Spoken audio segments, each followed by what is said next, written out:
que há um problema nas críticas relativas à COP30 e, às vezes, de maneira a atingir o próprio presidente Lula. Vejam, quando você tem reuniões onde há uma série de discursos de caráter humanista, de caráter iluminista, em favor dos animais, em favor da floresta, em favor do clima, isso aconteceu muito nos anos 70, nos anos 80, e as críticas eram, bem, mas discurso, né, discurso por discurso, o que se faz de concreto? Como é que se faz a proteção efetiva? Bem, anos 80, anos 90, 2000, 30 anos, 40 anos, e agora as críticas são quase que inversas, não é? Cadê a proteção ao homem, à mulher, ao quilombola, ao indígena? Cadê a proteção aos animais? Estão falando só de floresta em pé. Estão tratando a floresta como um objeto do mercado financeiro. Estão preocupados com o dinheiro.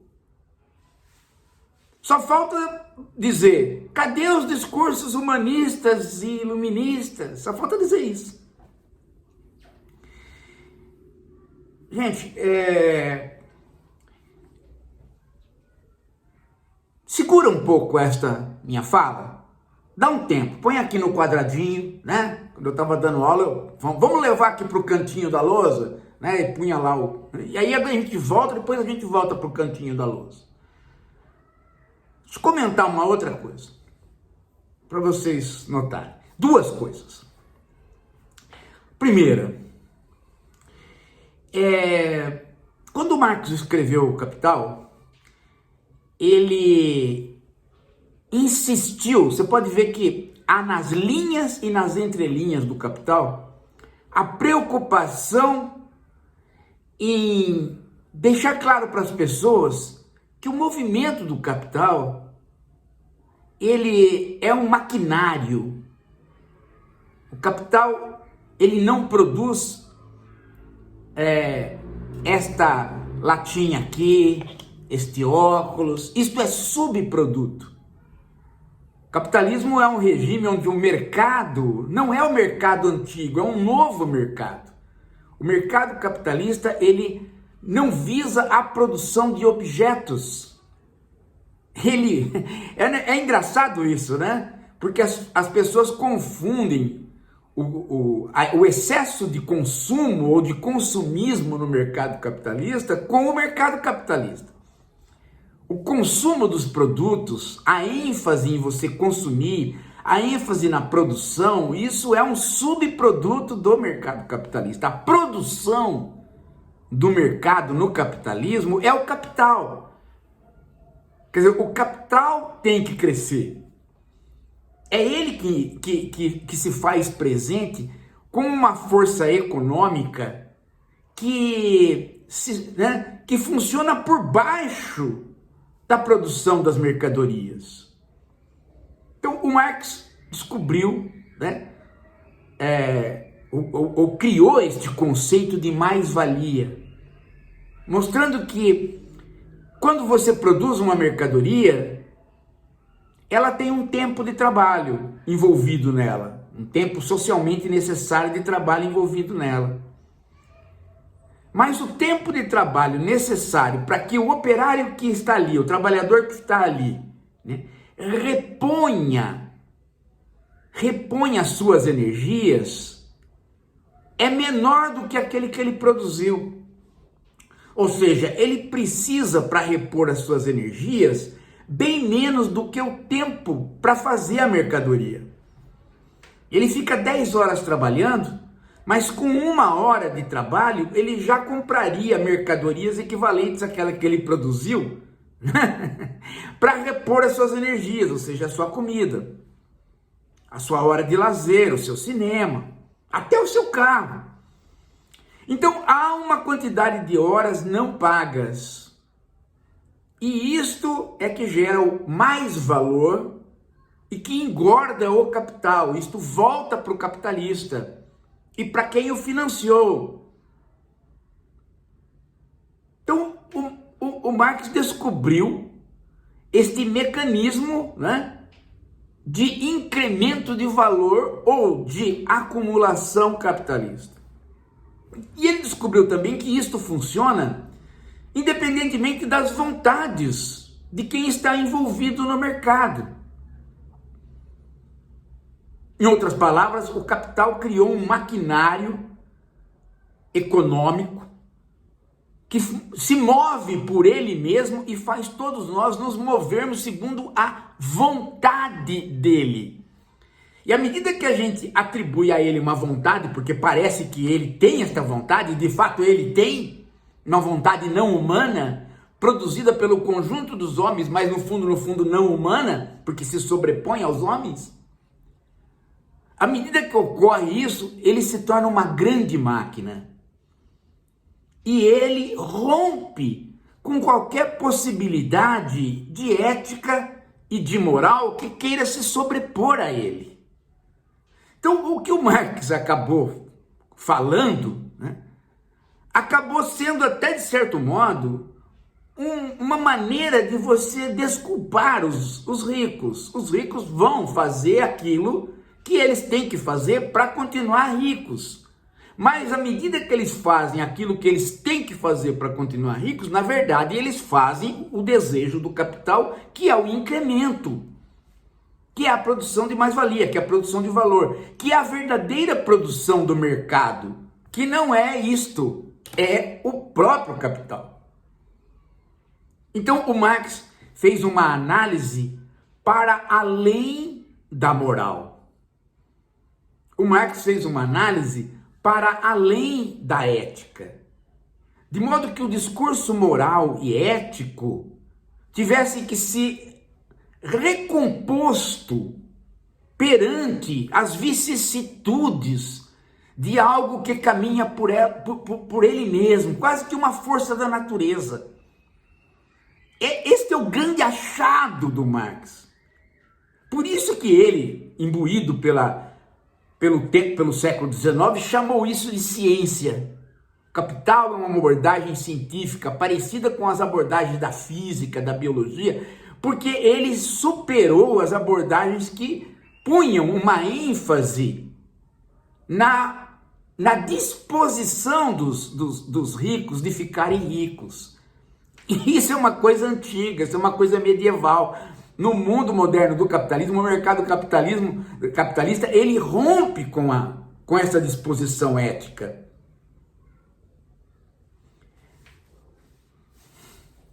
Isso é um dado, tá? Presta bem atenção nisso. Agora o segundo. Quem tem dinheiro, muito dinheiro, pode ser uma pessoa perversa, inerentemente perversa. O capitalismo vai se mover independentemente dela. Mas isso não quer dizer que uma pessoa perversa rica não faça perversidades maiores do que a pessoa perversa pobre, porque os meios dela fazer perversidades são maiores.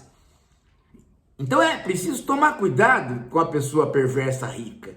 Não por conta do capitalismo, mas por conta da perversidade dela.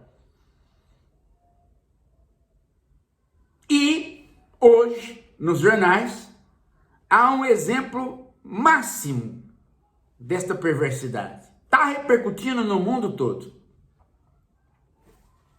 Descobriu-se uma coisa que a gente já sabia de outros lugares, inclusive da fronteira dos Estados Unidos com o México, que há pessoas que pagam para poder fazer o safari humano. E como é que esse safari humano se desenvolve? Não é você soltar prisioneiros numa ilha e as pessoas ricas vão lá para atirar neles. Isso é feito durante o tempo normal e não tem ilha nenhuma.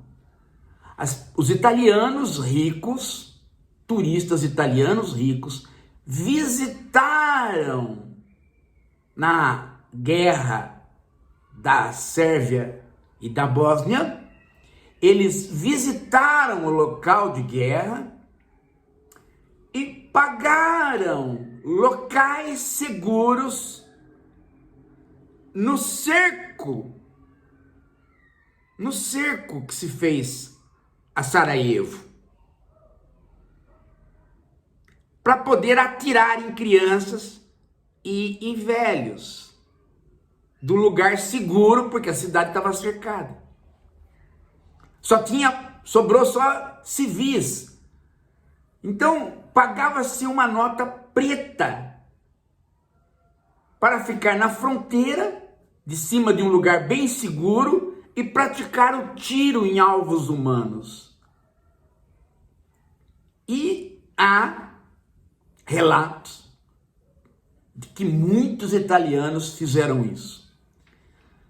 Donos de clínica de estética, grandes empresários, pessoas ilibadas, mas ligadas, e aí que vinha o contato, por participação em manifestações de extrema-direita. Não que o cara fosse na rua, ou não. Sabe quando aquele cara é de extrema-direita, mas ele é muito quietinho? Mas as pessoas sabem que ele tem ligação com a extrema-direita, ele financia e tal. E aí faziam o convite: olha, Sarajevo está sitiada. Estão oferecendo locais para o safari. Vamos! E se fez excursões individuais e coletivas naquela época. Só que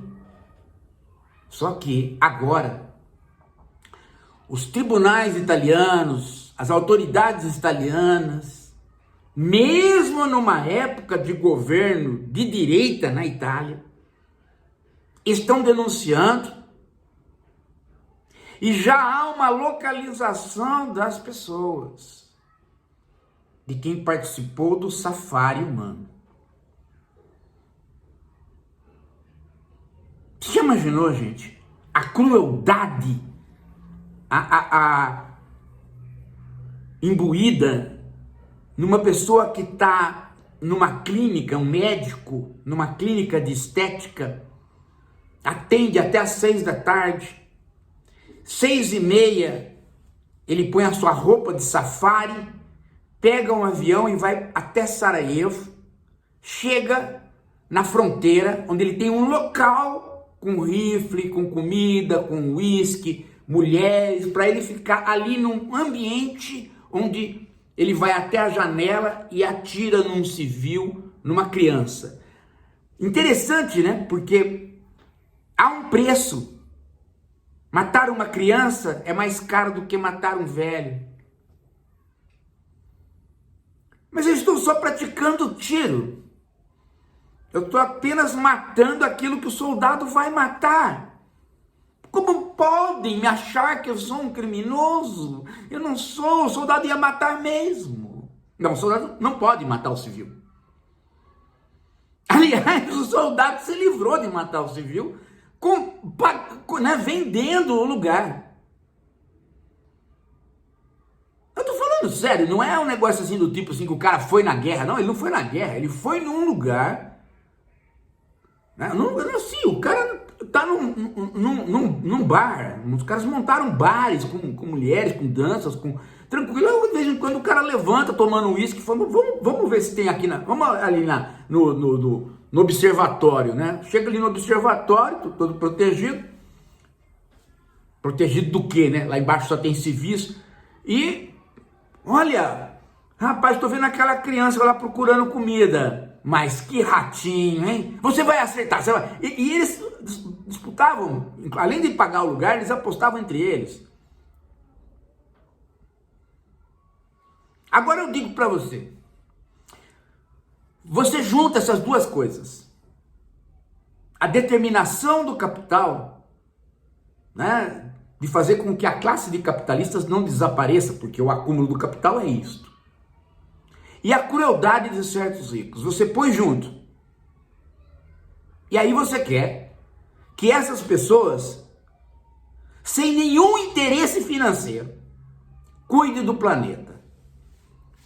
Se você acha que sem nenhum interesse financeiro, esse tipo de situação que está no mundo, o capitalismo mais os ricos perversos, vão se dispor a cuidar do fim do planeta, para que o planeta não acabe, há algo na sua cabeça de problemático. Você é o problemático, não eles. E o Lula, gente, por conta do combate, por conta de estar envolvido na luta de classes desde jovem, por conta de negociar com essas pessoas, por conta de enfrentar o capitalismo e ter que negociar, ele começou a perceber, gente, que para você criar condições para preservar alguma coisa no mundo, você precisa fornecer muito ganho para o capital e precisa, neste movimento, tentar fazer com que os cruéis ou fiquem de fora ou finjam que não são cruéis.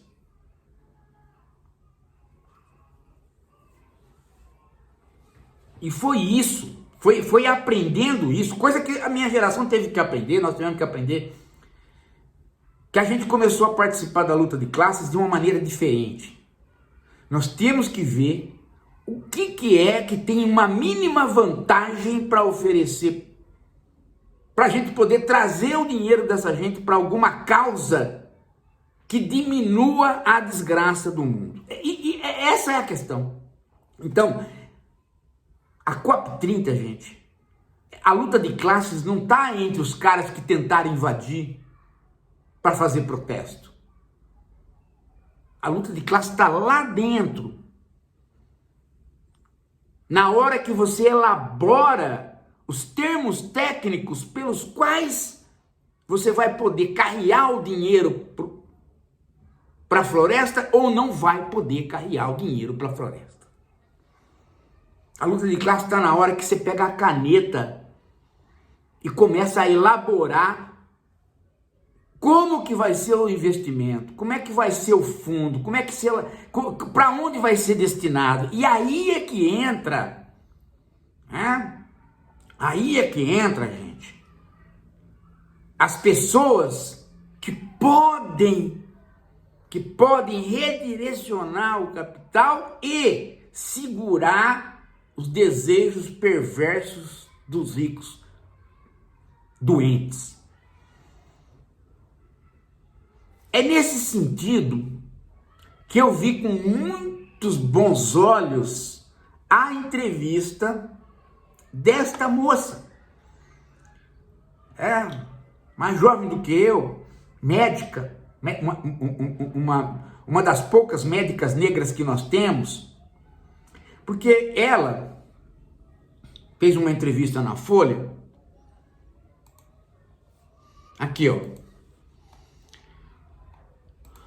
ela é a Jurema Werneck, acho que vocês já ouviram falar dela. Ela é médica e ela é diretora executiva da Anistia Internacional no Brasil. Você conhece a Anistia Internacional. Ela é diretora executiva da Anistia Internacional no Brasil, da seção brasileira. E então ela está como representante da Anistia Internacional na COP30. E aí ela deu uma entrevista dizendo, né, a gente ali na COP30 parece que a gente está assistindo uma reunião da Faria Lima. Todo mundo envolvido com o que dá lucro, o que não dá lucro, quem vai ganhar o quê, né? Ela diz. E parece que ali não tem ninguém ali interessado no indígena, no quilombola, na mulher negra, ou seja, nas pessoas onde o dinheiro tem que chegar. Mas ao mesmo tempo que ela falou isso, ela disse, mas vai chegar. Aí vai chegar, por quê? Porque eu estou aqui para isso, eu estou aqui exatamente, né, para ser parte daqueles olhos que tem que ficar localizado no humano, e não só na madeira. Esta é a disponibilidade, gente. Quem quiser fazer militância por alguma coisa, tem que estar dentro desta coisa. A não ser quando você não tem mais jeito, né? A não ser quando você tem uma situação como Israel fazendo genocídio nos palestinos. De dentro você não conseguia mais fazer mais nada. Os poucos soldados que quiseram se rebelar foram presos. Então você tem que fazer de fora. Mas à medida que você pode fazer por dentro, você tem que fazer por dentro, porque é ali que está localizado o âmago da luta de classes moderna. É nesses escritórios, é nesses fóruns, é nessa capacidade de alguém chegar e fazer, pera lá. Parece que vocês puxaram uma porcentagem mais para cá do que para lá. Não. Opa, vamos pegar a porcentagem e puxar mais para cá? Então é nessa hora, gente. É nessa hora que você tem. Então, veja. É por isso que o Lula chega e fala assim, o Jarder Barbalho teve a coragem de fazer a COP30. Nós sabemos quais são os interesses do Jarder Barbalho. Mas nós sabemos quais são os interesses da esquerda. E nós sabemos que a COP30 está sendo realizada no Brasil por ser o Lula o presidente.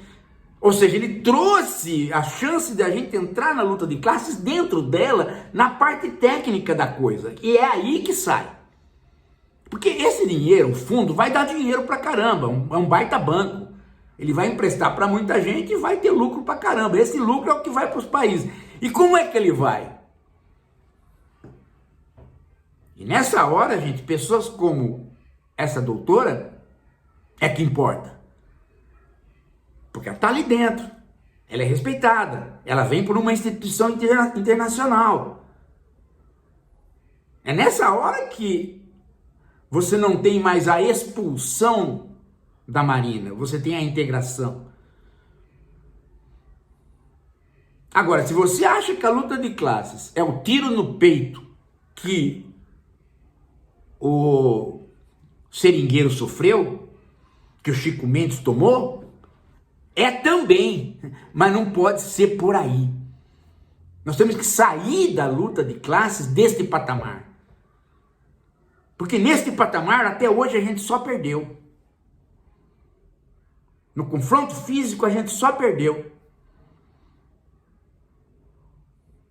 Então, a gente tem que começar a usar da nossa inteligência dentro. Quer dizer, a universidade hoje, onde ela está? Ela está onde o Rodolfo Salme está? Não. Uma parte das cabeças da universidade que querem ajudar, elas têm que ir lá. Porque porque o grande problema, gente, é a elaboração desses planos. Não é a execução. A execução, depois que você elaborou, conforme você elaborou, a execução sai. O problema é a elaboração. Quais as porcentagens que vão para cada... Para o que vai? E não faz sentido essas falas que às vezes eu escuto. Eu não acredito na COP30. Eu não acredito no sei onde. Isso não é uma questão de acreditar. É uma questão de você ir e puxar a sardinha para o seu lado ou não ir e ficar gritando. Cadê a Greta? Ela não foi por quê? Porque não tem que ficar gritando na porta da COP30, tem que ir para participar. Como ela é militante e não técnica, e não faz parte de cúpula de governo, ela não foi. Entendeu? Agora, essa moça, que é do movimento negro, que visitou os lugares, ela chegou e falou, pera lá, tem lugares que receberam dinheiro e realmente aquilo ajudou os quilombolas do local. Isso é minoria, ela falou. Isso é minoria. Então nós temos que mudar isso.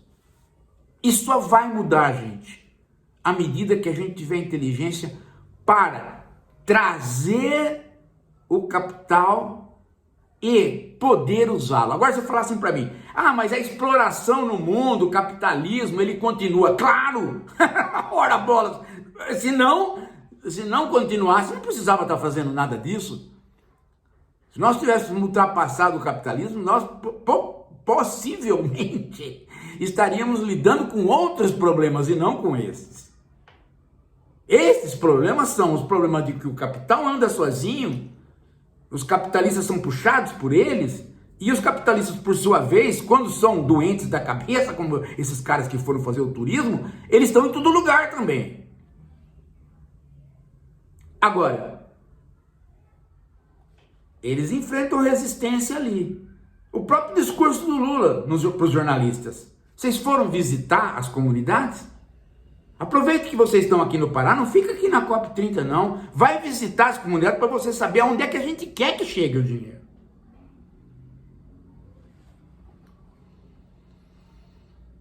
Não, esse é um lado da questão. A outro lado, que é a história da Petrobras, gente, eu já expliquei 3 vezes e eu vou fazer um outro vídeo para explicar. Que tem gente que ainda não conseguiu entender que o Lula não pode não cacifar a Petrobras.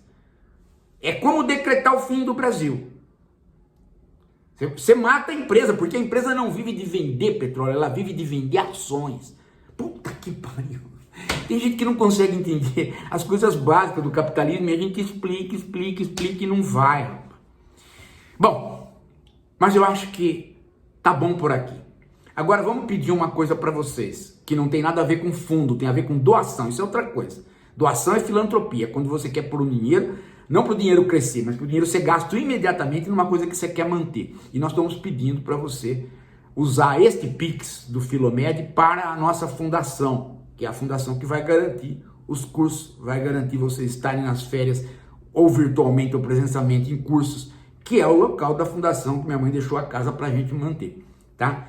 E então a gente precisa fazer a manutenção daquele lugar. Então a fundação está ali, já está criada, e nós estamos pedindo para vocês contribuírem com o Pix. Isso vai ser